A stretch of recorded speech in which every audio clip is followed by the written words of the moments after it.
हत्याकांड। नमस्कार दोस्तों, स्वागत है आपका हमारे चैनल वीआईपी टॉक पर। कोलकाता हत्याकांड 9 अगस्त 2024 को वेस्ट बंगाल के कोलकाता में एक ऐसी घटना घटी है जिसके बारे में जानकर आपकी रूह कांप जाएगी। स्वतंत्रता दिवस के मात्र 6 दिनों पहले इस वारदात को अंजाम दिया गया है। कोलकाता एक ऐसा शहर जिसे सिटी ऑफ द जॉय के नाम से जाना जाता है, लेकिन इस शहर में हाल ही में घटी एक घटना ने इस नाम को शर्मसार कर दिया है।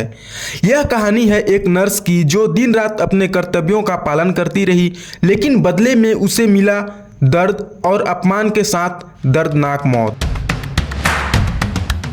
यह बात है RG Kar medical college and hospital Kolkata की। यह कॉलेज देश के सबसे पुराने मेडिकल कॉलेजों में से एक है, लेकिन सोचने वाली बात यह है कि मेडिकल कॉलेज में रेप केस जहां सैकड़ों हजारों की संख्या में स्टूडेंट ऑन ड्यूटी होते हैं, फिर आखिर कैसे हुआ ये सब? आइए जानते हैं इस घटना की पूरी कहानी। RG Kar medical college north Kolkata के शाम बाजार में स्थित है। यह बना था 1886 में और यह देश के सबसे पुराने मेडिकल कॉलेजों में से एक है। इस पुराने मेडिकल कॉलेज में ही एक घटना हुई जिसने पूरे देश को हिला डाला। शुरुआत होती है 8 अगस्त रात 11 बजे। एक 31 साल की पोस्ट ग्रेजुएट नर्स अपने 36 आवर्स की नाइट शिफ्ट में थी। पोस्ट ग्रेजुएट स्टूडेंट वो होते हैं जो मेडिकल की स्टडी कर रहे होते हैं स्पेशलिस्ट डॉक्टर के लिए। रात 11 बजे उसने अपने घर पर बात किया और गुड नाइट बोलकर कुछ देर मेडिकल राउंड करने के लिए चली गई। और मेडिकल राउंड करने के बाद उसने डिनर के लिए ब्रेक लिया और 4 लोग जाते हैं डिनर करने के लिए।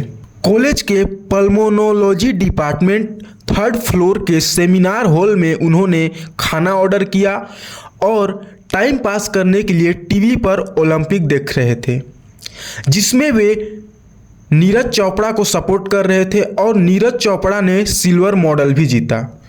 सेमिनार हॉल 3rd फ्लोर पर स्थित है जहां लिफ्ट लेकर जाना होता है। ओलंपिक मैच खत्म होने के बाद इसके साथ के बाकी स्टूडेंट सेमिनार हॉल छोड़कर चले जाते हैं, लेकिन यह लड़की थकावट के कारण वहीं पर सेमिनार हॉल में ही सो जाती है। अभी भी ये लोग ऑन ड्यूटी में थे क्योंकि इनका 36 आवर का नाइट शिफ्ट था। अब रात को 11 बजे इस लड़की के पास कॉल आता है एक रिपोर्ट दिखाने के लिए, और रिपोर्ट दिखाने के बाद वह लड़की वापस सेमिनार हॉल में जाकर सो जाती है।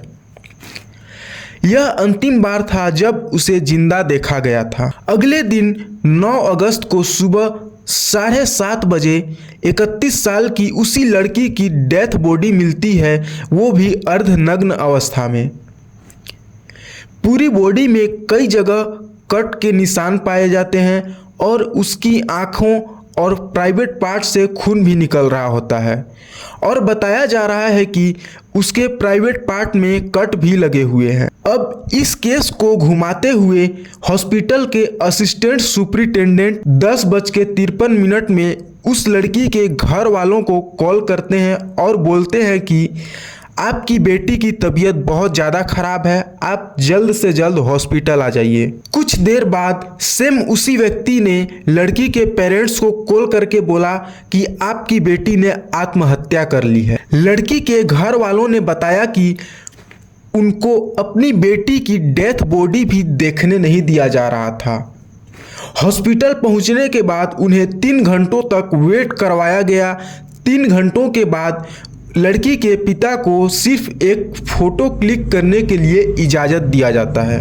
फ़ोटो लेकर आपको तुरंत बाहर आना होगा, ऐसा बोला जाता है। उसके पिता ने जब उसकी मृत बॉडी को देखा तो वो देखते ही दंग रह गए।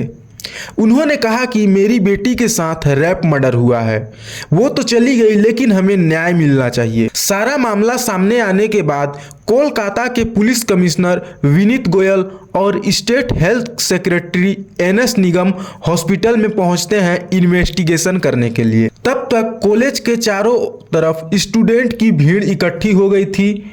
इसके अलावा पूरे देश के मेडिकल कॉलेज में धरना प्रदर्शन किया जा रहा था।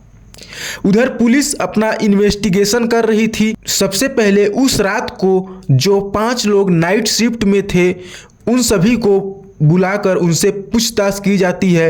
पुलिस को इनमें से किसी के ऊपर कोई शक नहीं होता क्योंकि उन सब का जवाब एक जैसा था। उधर ताला पुलिस स्टेशन ने इस केस को मर्डर केस घोषित कर दिया था।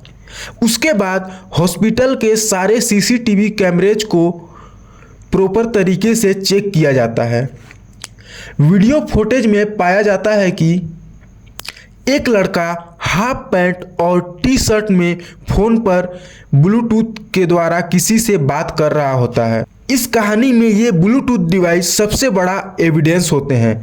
आगे आपको पता चलेगा कैसे। जब पुलिस की टीम ने इन्वेस्टिगेशन कर रही थी उस दौरान घटना स्थल पर सेमिनार हॉल में ब्लूटूथ हेडफोन पुलिस के हाथ लगा था और ये वही ब्लूटूथ हेडफोन थे जो CCTV फुटेज में उस लड़के के कंधे पर दिखाई दिए थे। इसके बाद पुलिस ने इसके बारे में और जानकारी इकट्ठी की तो पता चला कि इसका नाम संजय रॉय है और यह कोलकाता के पुलिस विभाग में सहायक पुलिस के रूप में भर्ती किया गया है। सहायक पुलिस वो होते हैं जो ट्रैफिक को मैनेज करते हैं, उस विभाग में इसे भर्ती किया गया था। अब पुलिस ने एक टीम भेजा उसे पकड़ने के लिए और 10 अगस्त को उसे बुलाकर पूछा जाता है कि आपके ईयरफोन कहाँ हैं जो हमें इस CCTV फुटेज में दिखाई दे रहे हैं।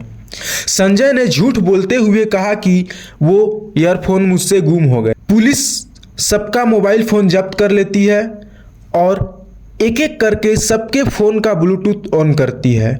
संजय रॉय के फ़ोन का ब्लूटूथ उस ब्लूटूथ डिवाइस के साथ ऑटोमेटिकली कनेक्ट हो जाता है जो घटना स्थल पर पुलिस के हाथ लगा था। अब यहाँ पर पुलिस की हिट लिस्ट में संजय रॉय नंबर 1 पर आ गया और उसकी इन्वेस्टिगेशन स्टार्ट हो जाती है। इन्वेस्टिगेशन के दौरान पता चलता है कि संजय जब उस रात को हॉस्पिटल में घुसा था तब वह दारू के नशे में धुत था। उसने दारू पी रखी थी और रात 11 बजे वह और दारू पीने के लिए बाहर जाता है। उसके बाद वह सुबह 4 बजे वापस हॉस्पिटल के अंदर आता है। फिलहाल पुलिस का कहना है कि संजय ने अपना गुनाह कबूल कर लिया है और एविडेंस के तौर पर संजय के बॉडी पर कुछ स्क्रैच मार्क पाए गए हैं जो DNA रिपोर्ट से मैच हो रहे हैं।